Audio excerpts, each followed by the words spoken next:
আমরা তো আখ দেখেছি অনেক ধরনের আখ, আমরা যেটাকে বলি কুশর, বাংলা ভাষায় আমরা যেটা জানি কুশর, কিন্তু মূলত যেটা আমাদের আখ, সেই আখটা এখানে লাগানো আছে।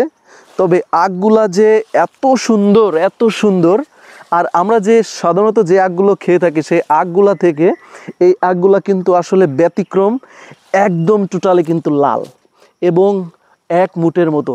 কাছাকাছি নিয়ে আসো। তো এই যে আখগুলা দেখতে পাচ্ছেন, এই আখগুলা যে এত সুন্দর, এটা না দেখলে আসলে বোঝাই যাবে না।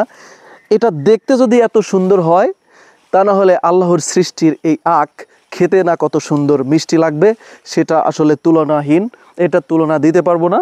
তো যে এই জিনিসটা কিন্তু আসলে অনেক সুন্দর লাগছে আমার কাছে। আপনারা যারা এখনও এখানে আসেননি ঘুরতে, তারা কিন্তু এখানে এসে দেখে যেতে পারেন। এই যে লাল আখগুলা, এগুলো কিন্তু আসলে খুবই মজাদার হবে বলে আমি মনে করি, কারণ যেমনটা দেখতে না জানি খেতে কত সুন্দর। ঠিক আছে, তো এই তো জিনিসটা আসলে আমার কাছে ভালো লেগেছে।